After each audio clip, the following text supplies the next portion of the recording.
When temperatures reach triple digits like they have over the past few days, we hear a lot on the news about how to take care of ourselves or how to take care of our pets. We don't hear too much about how to take care of our plants and our landscape.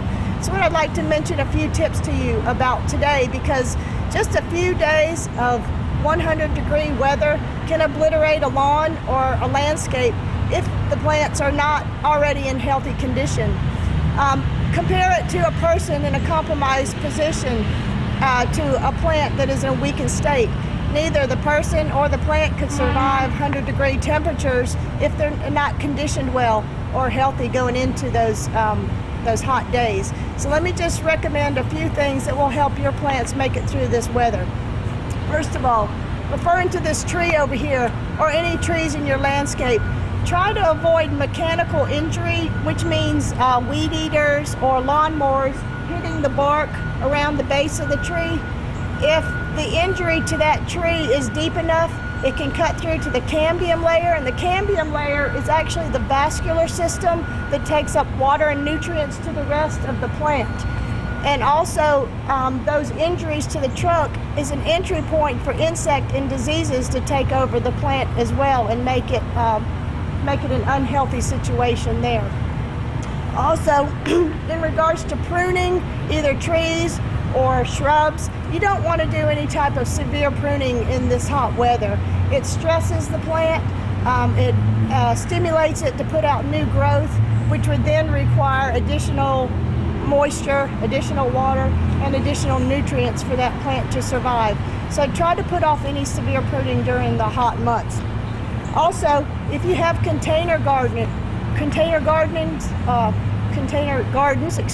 or pots, make sure that they're getting enough water. You'll probably have to water daily to keep the top 2 to 4 inches of the potting soil moist to a touch, and they'll survive much better. Try to make sure that those container gardens are in the proper locations for the plants that you have selected to be in those pots. Straw flowers will do fine in the sun, whereas a hosta or an impatient needs to make sure that it's out of the sun and in a different situation. Also, fertilization. You do not need to over-fertilize or fertilize really at all during this time. Just like pruning stimulates growth, of course, so does fertilization. So hold off on your fertilization applications, especially to your lawns, until the fall. I know this is not the time, you already know that this is not the time to be planting a new tree or a shrub, but prior to these months, when you did go out and select trees or shrubs to plant, make sure those plants are adapted to your area. A lot of times we'll go to another part of the country or even another part of the world, and we'll see plants that are so unique and different, and we would love to have them back at our house. Well, there's a reason that you don't see them around here. It's because they're not adapted to our southern climate. And they may survive for a mild winter or a mild summer, but as soon as we have another 2010 winter with those freezing temperatures for extended days, or we have a summer like we're having right now, that will be the end to that plant in your landscape. So do a little research before planting a new tree in your lawn or in your landscape. Another thing about your lawn, make sure it's getting at least an inch of rain a week. In the absence of rain, hopefully you have some way to irrigate it to get that inch of rain. And I'd like to show you how you can tell if your irrigation system or your sprinkler that you're using is putting out an inch of water.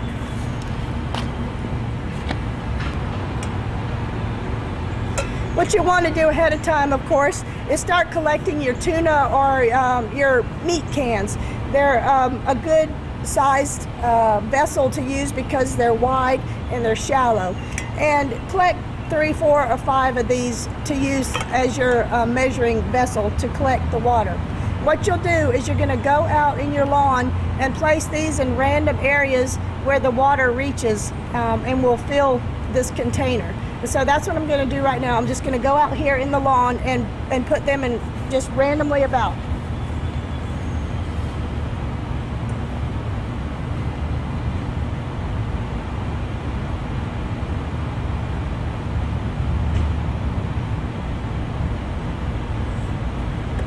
Then you'll go back to your sprinkler system, your irrigation system, and you'll turn it on and run it for 15 minutes.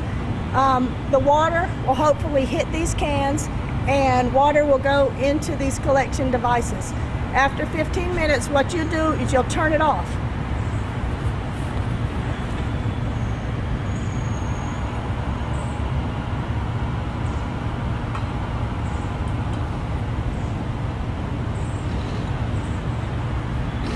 You'll then collect the cans of water and you'll pour all the water into each of the cans into one of the cans.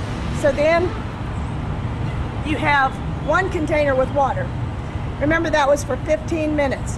What you do is you then measure the depth of water in this one can, and you divide that measurement by the number of cans that you placed out in the yard. The reason you do that is because you're trying to get an average of the application of water, because your sprinkler may not put the same amount out in every spot in your yard. That's why you put several cans out and then you measure and divide by the number of cans. You're not done yet though. After you've divided and gotten that number, remember we only ran it for 15 minutes. So to see how much your system is putting out in an hour, how many 15 minutes are there in an hour? There's 4. So you take your measurement that you've divided then by the number of cans and multiply that times 4. That will give you the amount of water that your irrigation system is applying in an hour to your lawn. Then you know how much water is being put out, and you can compare it to the fact that you know you need 1 inch in a week. So maybe it's putting out more than that, maybe it's putting out less. You can then adjust your sprinkling applications to make sure that you are getting that 1 inch a week. Now you may have to run your watering system more than once to get that 1 inch of water and to apply the 1 inch, because if you're applying 1 inch all at one time, you may be getting some runoff, which is a waste of resources. So just to go through it quickly again, you place the number of cans that you have in your lawn to collect water for 15 minutes. You collect the water and pour it all into one of the cans. Measure that amount. Divide that by the number of cans that you used. Multiply it times 4 because you only ran it for 15 minutes. And that's the amount that your system will be putting out in an hour. Okay? So remember, 1 inch a week in the absence of rain. Now, of course, if it's raining and you have a rain gauge, you know how much water your lawn is getting. And a sure sign of drought stress in turf is a bluish green color, or maybe you walk across the lawn and your footprints still remain. And obviously if the grass is crunchy, you know that that's not a good sign either. It's gone way beyond the point of needing irrigation.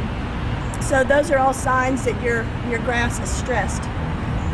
So these tips that I have mentioned, trying to avoid mechanical injury to your plants, making sure they're getting the right amount of water, and making sure that the plants that you've selected for your landscape are adapted for your landscape are some of the best ways to ensure healthy plants that will survive the temperatures that we've been having lately here in our state. This is Judy Ashley coming to you from the University of Georgia Cooperative Extension Service here in Walton County. If you have any other questions, please give us a call at 770-267-1324. Thank you. I am.